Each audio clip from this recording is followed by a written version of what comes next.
शूर्पणखा द्वारा खर को भड़काना। जब लक्ष्मण जी ने शूर्पणखा के नाक कान काट दिए तो वह चिल्लाती हुई बिलखती हुई सीधे अपने भाई खर के पास पहुंची। जब खर ने अपनी बहन शूर्पणखा के नाक कान कटे हुए देखे और रक्त बहता हुआ देखा तो वह क्रोध में पागल हो गया। खून से लथपथ पृथ्वी पर पड़ी हुई उस राक्षसी शूर्पणखा के पास खर पहुंचा और उसे उठाकर कहने लगा कि ये बहन उठो, यह तुम्हारी हालत किसने की है?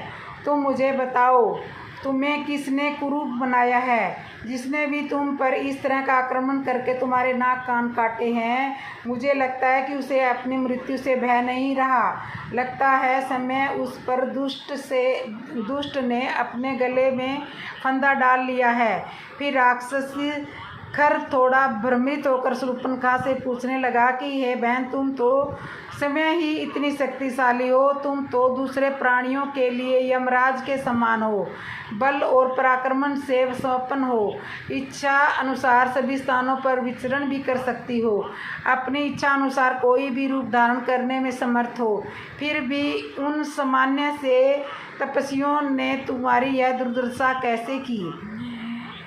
इस दंडक वन में ऐसा कौन शक्तिशाली व्यक्ति आ गया है जिसने तुम्हें कुरूप बना दिया है और तुम उसका कुछ भी नहीं कर पाई? खर अपनी बहन शूर्पणखा से आगे कहता है कि ये बहन, देवताओं, गंधर्व, महामुनियों में कोई भी इतना शक्तिशाली नहीं है जो तुम्हारा ऐसा हाल कर सके। यहाँ तक कि इंद्र में भी इतना साहस नहीं है कि वह ऐसा अपराध कर सके। फिर ऐसा कौन इस दंडक वन में आ गया है? शूर्पणखा खर की बातें चुपचाप सुन रही थी और पृथ्वी पर पड़ी हुई थी। तभी खर ने फिर से कहा, हे बहन, तुम होश में आओ, तुम्हें बस उसका नाम बता दो जिसने तुम्हारी ऐसी दशा की है।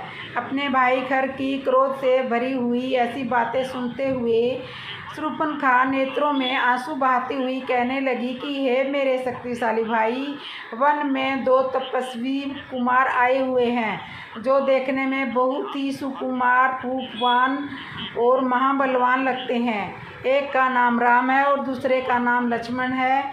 वे राजा दशरथ के पुत्र हैं। उन दोनों के साथ एक स्त्री भी है जिसका नाम सीता है। वह स्त्री श्री राम की पत्नी है। इस स्त्री के कारण उन दोनों ने मिलकर मेरी यह दशा की है। शूर्पणखा रोते हुए आगे बोली कि हे भैया खर, अब तो मुझे एक ही लालसा है कि मैं उन दोनों राजकुमारों और उनके साथ आई हुई उस स्त्री के मारे जाने का उनका रक्त पी सकूं। अब तो मेरी यही पहली और आखिरी इच्छा है कि हे भैया खैर, मेरी इस इच्छा को तुम शीघ्र ही पूर्ण कर दो।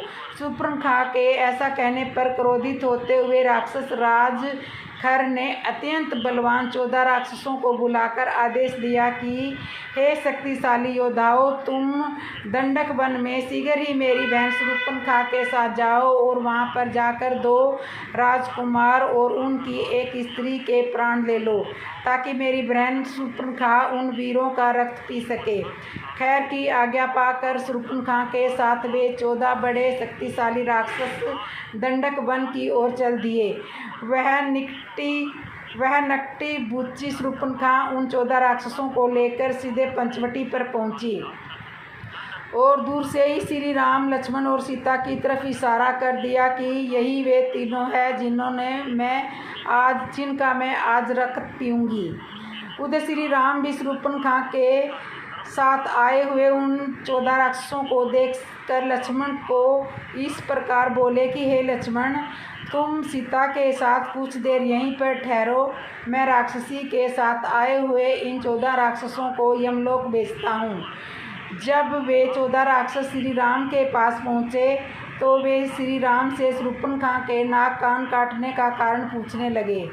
तब श्री राम ने कहा कि हम दोनों भाई राजा दशरथ के पुत्र राम और लक्ष्मण हैं।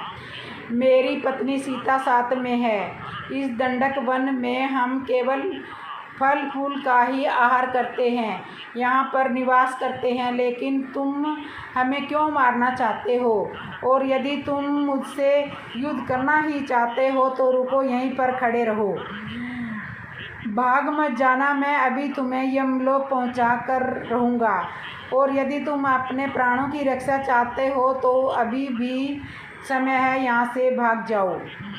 श्री राम की बातें सुनकर वे 14 राक्षस बोले कि तूने हमारी स्वामी खर को क्रोध दिलाया है, उनकी बहन के नाक कान काट कर उनका अपमान किया है, इसलिए अब हम तेरे प्राण को लेकर ही रहेंगे। तू अकेला है, हम इतने सारे हैं, तो भला हमसे युद्ध कैसे कर सकता है? फिर क्या था, श्री राम और उन 14 राक्षसों में युद्ध होने लगा। दोनों तरफ से अस्त्र शस्त्र का प्रयोग होने लगा। फिर क्रोध में भरकर श्री राम ने ऐसे ऐसे तीर चलाए जो उनकी छाती चीरते हुए निकल गए, और देखते ही देखते 14 के 14 राक्षस वहीं पर ढेर हो गए। उन 14 राक्षसों को मरा हुआ देखकर शूर्पणखा भय के मारे मूर्छित हो गई। जब उसे होश आया तो वह सीधी भागती हुई खैर के पास पहुंची और खैर के सामने फूट फूट कर रोने लगी। उसको रोता हुआ देखकर खैर को बड़ा संशय हुआ। उसने कहा, बहन, तुम्हारे कहने पर मैंने 14 राक्षसों को भेजा था, लेकिन फिर क्या हुआ? तुम ऐसे क्यों रही हो? तब शूर्पणखा रोते हुए कहने लगी कि हे भैया खैर, जो तुमने मेरे साथ राम का वध करने के लिए 14 राक्षस भेजे थे, वे तो सबके सब राम के हाथों मारे गए हैं। किसी भी तरह से जान बचाकर मैं तुम्हारी शरण में आई हूँ।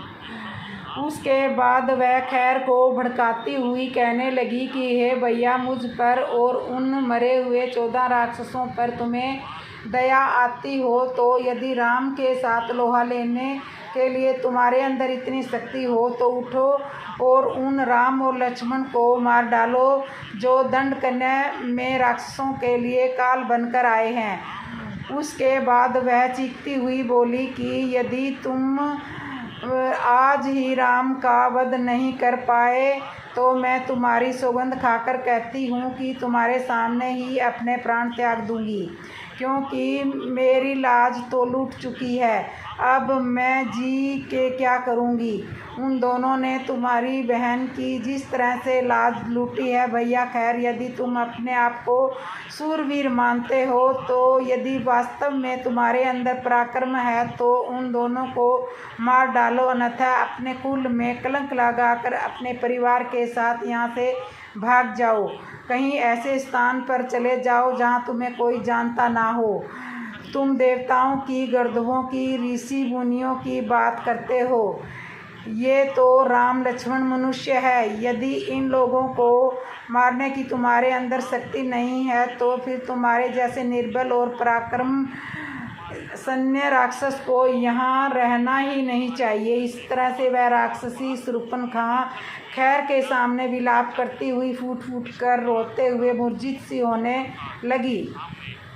शूर्पणखा के ऐसे वचन सुनकर वह राक्षस राज खैर अत्यंत क्रोधित होकर बोला कि हे बहन, तुम चिंता मत करो, आज वह राम अपने प्राणों से हाथ धो बैठेगा। तुम अब रोना बंद करो, अपने आंसुओं को रोक लो, दुखी मत हो। आज मैं उस राम को उसके भाई सहित यमलोक पहुंचाकर ही रहूँगा। फिर उसने अपने सेनापति दूषण को बुलाया और 14,000 राक्षसों को युद्ध के लिए भेजने के लिए तैयार करने का आदेश दिया। अत्यंत ही तेज आवाज़ में घोषणा करते हुए कहा कि मैं उस उदंड राम का वध करके ही चैन की सांस लूँगा। जैसे ही खैर 14,000 वीर राक्षसों के साथ दंडक वन की तरफ प्रस्थान करने लगा, वैसे ही अनेक अपशगुन घटित होने लगे। अचानक ही काले काले बादल आसमान में छाने लग गए। सूर्यमंडल को काले बादलों ने घेर लिया। खैर जिस रथ पर सवार था उसकी ध्वजा पर एक गिद्ध आकर बैठ गया। अनेक पशु और पक्षी भयानक आवाज़ निकालने लगे। वातावरण अत्यंत भयंकर था। उस समय दिशाओं का भी ज्ञान नहीं हो पा रहा था। खैर की बाईं भुजा फड़कने लगी। अपनी सेना को संबोधित करते हुए खैर कहने लगा कि आज तक हमने जितने भी युद्ध किए हैं उनमें हमारी विजय ही हुई है। कभी भी जीवन में पराजय का मुंह नहीं देखना पड़ा है। आज भी हमें विजय ही प्राप्त होगी। ऐसा कहकर अपनी सेना का उत्साह बढ़ाने लगा। 14,000 राक्षसों की सेना के साथ अत्यंत ही शक्तिशाली 4 राक्षस चल रहे थे, जिनका नाम महाकपाल, रघुलास, परमार्थ, त्रिशरा थे। इन कर के आगे सेनापति दूषण चल रहा था और सबसे आगे अपने रथ में बैठकर खैर दूषण चल रहा था। उधर श्री राम को शुभ अशुभ होने लगा था। उनकी दाहिनी भुजा बारंबार फड़क रही थी, जो इस बात की सूचक थी कि कुछ ही देर में बहुत बड़ा युद्ध होने वाला है और इस युद्ध में श्री राम की विजय और शत्रु की पराजय होने वाली है। श्री राम युद्ध के लिए तैयार होते हुए लक्ष्मण से कहने लगे कि हे लक्ष्मण, तुम सीता को लेकर पास में ही जो पर्वत है उसकी गुफा में चले जाओ। मैं अकेला ही इन राक्षसों की सेना से युद्ध करूंगा और उनको नष्ट कर दूंगा।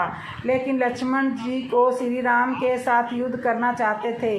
तब श्री राम ने लक्ष्मण को समझाते हुए कहा कि हे लक्ष्मण, इसमें कोई संदेह नहीं है कि तुम बलवान हो, सूरवीर हो, इन राक्षसों का वध कर सकते हो, लेकिन मैं स्वयं ही इन राक्षसों का वध करना चाहता हूँ। तुम मेरी बात मानकर सीता को सुरक्षित रखने के लिए इस पर्वत की गुफा में चले जाओ। श्री राम के ऐसा कहने पर लक्ष्मण धनुष बाण लेकर सीता के साथ पर्वत की ओर गुफा में चले गए। एक और तो 14,000 राक्षस थे और दूसरी तरफ अकेले श्री राम युद्ध करने के लिए तैयार खड़े थे। थोड़ी ही देर में खैर अपनी विशाल सेना लेकर श्री राम के सामने पहुंच गया। उसने देखा कि श्री राम के हाथ में धनुष लिए खड़े हैं। उन राक्षसों ने भी श्री राम को चारों तरफ से घेर लिया और एक ही साथ श्री राम पर टूट पड़े। उन्होंने श्री राम की तरफ अनेक अस्त्र शस्त्रों को फेंकना आरंभ कर दिया। श्री रघुनाथ जी ने राक्षसों के छोड़े हुए उन अस्त्र शस्त्रों को अपने बाणों द्वारा इधर तहस नहस कर दिया, जैसे समुद्र नदी के प्रवाह को अपने अंदर आत्मसात कर लेता है। उन राक्षसों के अस्त्र शस्त्रों के प्रभाव से श्री राम का शरीर क्षत विक्षत हो गया था और वो भी विचलित नहीं हुए और वहीं पर पर्वत के समान खड़े होकर युद्ध करते रहे। श्री राम के शरीर में अनेक घाव हो चुके थे। उन घावों से रक्त बहने लगा था, क्योंकि श्री राम अकेले थे और उनके चारों तरफ 14,000 शत्रु थे। उसके बाद क्रोधित होकर श्री राम ने इतने बाणों की वर्षा की कि उनके बाणों से खर की सेना धराशायी होने लगी। वे राक्षस श्री राम के बाणों के घातक नहीं सह पाए और अनेक राक्षस यमलोक पहुंच गए। श्री राम के बाणों के भय से खर की सेना में भगदड़ मच गई। जब राक्षस युद्ध छोड़कर भागने लगे तभी दूषण ने धनुष लेकर उन सब को आश्वासन दिया और अत्यंत क्रोध में श्री राम की तरफ दौड़ा।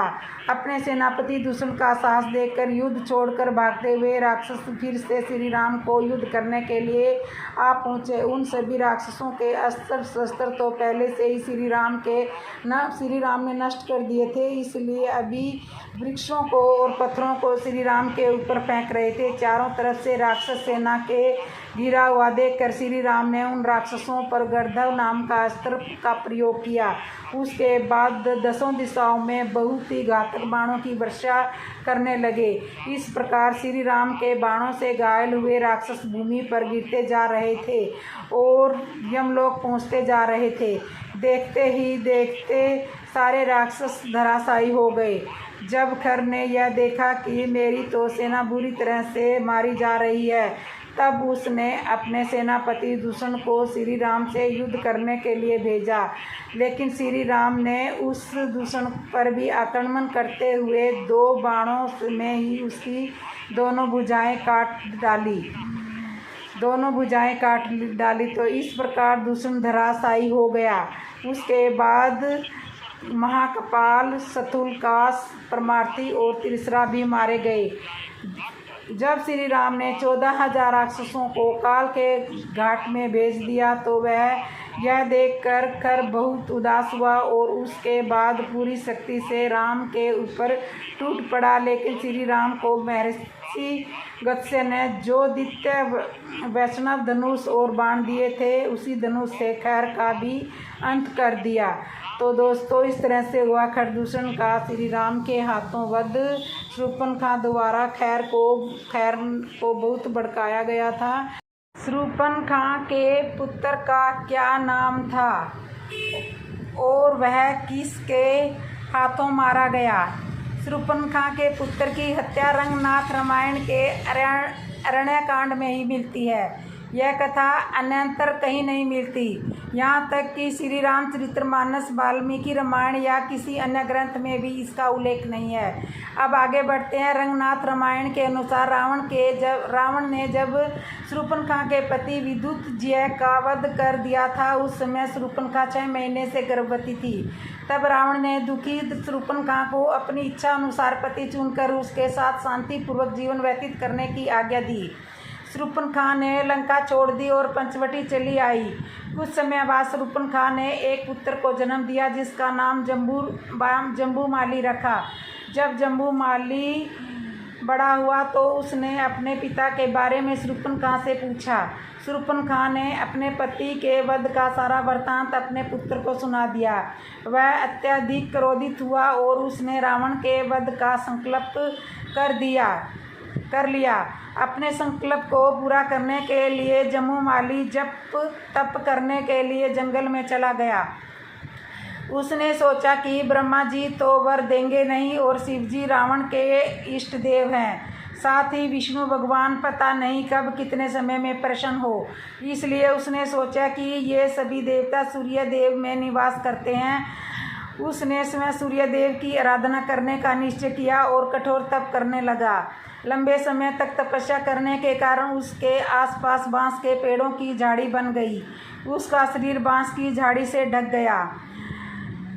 अब उसकी तपस्या से प्रसन्न होकर सूर्य देवता ने आकाश मार्ग से जम्बूमाली के लिए एक दिव्य खड्ग भेजा। यह खड्ग उस बांस की झाड़ी के पास रुक गया जहाँ जम्बूमाली तप कर रहा था।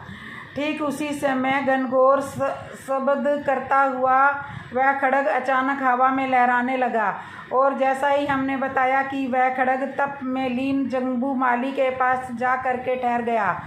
खड्ग से आवाज़ आई कि हे जम्बूमाली, जम्बू कुमार, आप धन्य हो, आप मुझे स्वीकार करें और श्री सूर्य देव ने मुझे भेजा है। लेकिन उस राक्षस कुमार ने उस खड्ग को यह कह करके वापस जाने के लिए कहा कि यदि साक्षात सूर्य देव आकर के तुमको मुझे संप्रत करते हैं तब मैं स्वीकार कर लेता हूँ, किंतु उन्होंने समय न आकर मेरा अपमान किया है, इसलिए तुम उसके पास वापस चले जाओ।